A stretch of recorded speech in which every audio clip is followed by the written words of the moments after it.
I know that they appreciate the effort that I put forward to be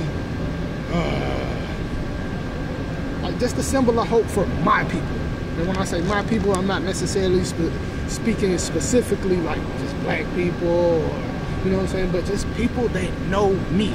Like whenever it is that I die, like folks who know like I knew him, the people who gonna show up at my funeral type thing, like they know I'm not out here just for me, like on this solo driven passion to be a millionaire just so I could be.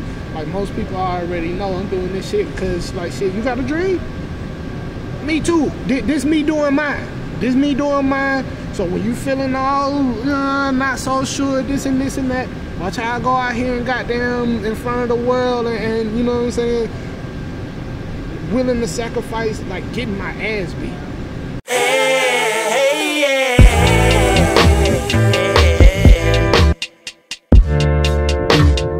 Julien Virgin. Ladies and gentlemen, my man Akeem the Dream is now officially dropping jewels with Julien Virgin. That's how we do, bro. I like that. Yeah, you like that? I like that. Hey Akeem, not how you doing, man, but how you living? Man, I'm living pretty good, man. At the end of the day, you know, my dreams just came true, figuratively speaking. Now, technically, it ain't come how it was envisioned, but in reality, you know what I'm saying, everything that I dreamed of, you know what I'm saying, came to light today. We're here at OT Arena, downtown Atlanta, Midtown, wherever you want to sum it up to. You just competed in the PFL. You were the first fight. Came up a little short against Alexi Pagande. Before we talk about the fight itself, man, how did the opportunity come about?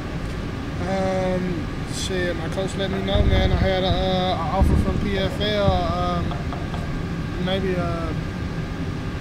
about a month ago, maybe almost a little bit over a month, give or take. And it's crazy because I was actually in a situation where I had just signed a contract to be in another fight. So it put me in a position where it was like, okay, I got PFL coming, and it was gonna be 2 weeks after the fight that I just signed a contract for. And you know what I'm saying, usually, you know, when you get an offer from a bigger promotion, you feel like the smaller promotions are gonna let you out. They wasn't gonna let me out the contract. So I had to go through this whole adventure of like literally flying out to try and attempt to fight and come out unscathed just to still make this happen. But unfortunately, I ended up missing weight when I was out there. The whole fight ended up getting scrapped. My opponent didn't want to fight no more. So, you know what I'm saying, it kind of turned into a bit of a blessing, circumstantially, but you know what I'm saying, even with that, like, you know what I'm saying, the company tried to blackball me and suspend me and all types of shit, man. So just to still be able to make the walk and everything that I came through to get to this point was, you know, like I said, just a blessing anyway. Indeed, a lot of times we don't see the stuff that fighters go through in order to make it to the cage. No, it was definitely a whole episode going on before all this happened, for sure. For sure, man. So, you know, we're here at OT Arena, PFL. They got their big production out here, live on ESPN Plus, man. You the first fight of the night against a young gun. What, dude's 22 years old. He was a young dude, man. What was your mindset going into the fight? Was there a specific game plan? Put pressure on him, overwhelm him, make him feel like he's drowning. You know what I'm saying? It's kind of like my style a little bit, like just volume, pressure. And, you know, that's what the game plan was, but, you know, he was a little bit long, so, you know what I'm saying, me getting in within my reach was a little bit harder than, you know what I'm saying, what I kind of anticipated. And you know what I'm saying, distance is key when you're doing these things. So, you know what I mean, I ain't do well on trying to like close the distance to get in my range, but I was standing in his range, you know what I'm saying. So yeah, it happens. First round finish, he got you in was that like a dart choke? Yeah, dart choke. Yeah. He was so long, man. Like at first, you know, when I felt them trying to lock it up or whatever in the first case, and you know what I'm saying, it wasn't that bad.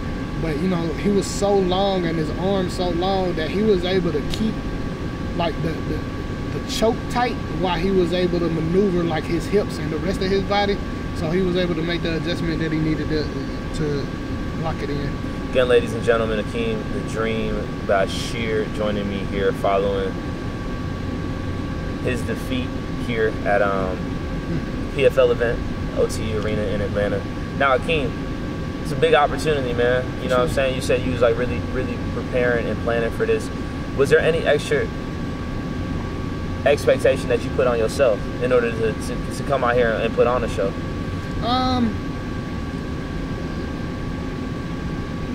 Technically not, honestly. Like, you know what I'm saying, every fight feel, you know what I'm saying, like I better not lose. You know what I'm saying? I'm from the city, especially when I'm fighting in the city. It'd be like, man, I better not lose in the city. And you know what I'm saying? If I do lose, it need to be a razor thin decision, and everybody need to feel like I got cheated. But like, let me see. I've never been finished in an MMA fight. Like, I've never been like decisively finished. I took a L in the Muay Thai tournament like that one time where I was technically kind of TKO'd, but in MMA I've never been submitted. I ain't never been knocked out. Nothing, none of that has ever happened. So it be in the back of my mind when it comes to fight time, because this is what we do. Like, that shit happens a dime a dozen. You know what I'm saying? When it come down to fights, niggas getting knocked out, niggas getting choked out. Like, that shit, it ain't just happened to me. You get what I'm saying? But most of the time, that's at the forefront of my mind. You know what I'm saying? Like, the worst that it could go. I start my mind at the worst that it could go, and I build from there. You know what I'm saying? Anything that's not the worst, then, you know what I mean, wasn't that bad. According to what you just said, man, this is the worst thing that could have happened. Now, you know, give or take. Give or take. Give or take. Give or take. I mean? And that's just according to what I just heard from you, man. But like, now that that's taking place, man, we're a couple hours removed from you making the walk and that taking place, man. How do you feel? I'm mad as fuck right now. Like, you know what I'm saying? Just disappointed in how it played out. Like, of course I'm disappointed about the loss, but less about the loss and more about what took place that got it there. Like, you know what I'm saying? With my style being the way it is, like being like heavy on the pressure and heavy on the volume, regardless of what people who train with me and people who know how I move, I pride myself on defense. So to know that I was getting caught with shit, it literally blowed my mind, especially goddamn getting dropped by a head kick. Like, you know what I'm saying? Like, that shit is like never happening, like on the norm, on the training. And you know what I'm saying? So for it to happen when it's live and everything counts, and you know what I'm saying, on the biggest stage of my life, it's like, god damn. You know what I'm saying? So it's all good. Like I said, you know, it's a part of the game, and you know, nobody want to be the person that's the part of the game that happened to them. But you know what I mean? That's a part of just like being a man, and you know what I'm saying, just being a real human being. Me doing this interview, like, you know what I mean? I'm not actually devastated, but somewhere in the back of my mind, I'm really like devastated right now, but not to the point to where I feel like I can't talk to nobody, not to the point to where I feel like I need to shut myself off from the world and be dishonest and put on this bravado like everything all good, and you know what I mean, it's really kind of not. You know what I'm saying? Everything will be okay. Like, of course I already been smiling, cracking jokes, laughing and shit, so life goes on. You know what I'm saying? I'm not beating myself up, but just being verbally honest with you and myself, first and foremost, about what took place. Like, man, if somebody beat your ass, they beat your ass. If they caught you, they caught you. Like, and folks be trying to make it seem like, oh man, it wasn't this, it was that. Oh man, if I would have zigged when I zagged, then I wouldn't have got tagged. Man. But man, it happens, man. You brush yourself off, you go back to training, try it again, and even if you go and train as hard as you can to fix all the mistakes that you could, you can go right back out there and it happen again. Like, you know what I mean? That's the reality of life. I appreciate your just sheer honesty, and I wanted to get that opportunity so you can just get that off, man. Yeah, for sure. So we can just like talk about it, just like get it out in the open. Yeah, that's man. what I'm saying. Like, I could have been like, nah, Julien, man, come on, man. I just lost in front of the whole world, bro. You think I want to talk to you? No, like, that's what I'm saying. That ain't real. That's really kind of lame. You know what I mean? Because folks be wanting to hear from the people that didn't do so well. And you know what I'm saying? It's a testament of character when you see people not doing great and they don't shy away from it. You know what I'm saying? Like, people do not do great and then shit, they go off into a hiatus. You don't hear from them for a year or two, then they come back and like, damn, boy, you back. I'm like, yeah, but hopefully you don't remember what happened last time. You know what I mean? I ain't like that, man. Like I said, I try and be as real as I could be. You know what I'm saying? I'm not a liar. I don't lie. So, you know what I'm saying? Being solid is just, like I said, it's a part of character building, and I pride myself on that. So. Akeem, at the end of this entire experience, my brother, what are you most proud of? Like, when you look back on this whole experience, man, what can you be like, you know what? I'm proud of that. For the people who like know me on a personal level and like close to me or whatever, like they know what I represent. You know what I'm saying? They have a strong sense of understanding that I do this for a purpose bigger than myself. You know what I'm saying? Like it do be scary to come out and put this type of pressure on yourself, and ain't nobody else gotta kind of go through the shit except other fighters, of course. But like that's not relative. Like, you know what I'm saying? All your friends and family are around, and all they gotta do is watch. You gotta, the pressure is on you. You know what I'm saying? And I know that they appreciate the effort that I put forward to be like just a symbol of hope for my people. And when I say my people, I'm not necessarily speaking specifically like just black people or, you know what I'm saying, but just people that know me. Like whenever it is that I die, like folks who know like I knew him, the people who gonna show up at my funeral type thing, like they know I'm not out here just for me, like on this solo driven passion to be a millionaire just so I could be. Like most people already know I'm doing this shit because like shit, you got a dream? Me too. This me doing mine. This me doing mine. So when you feeling all not so sure, this and that, watch how I go out here and goddamn in front of the world and you know what I'm saying, willing to sacrifice, like getting my ass beat. Cause like it's things that fear drives people the most. Like drowning. People are petrified of drowning. It's in the top 5. Or you can go across the world and ask anybody in the world. This is just what I believe. Top 5, drowning, getting killed, and getting your ass beat. Like, you know what I'm saying? Them amongst the top 3 of everybody in the world fearing it. And then you got stuff like heights, spiders, snakes and shit that then kind of started to sprinkle in.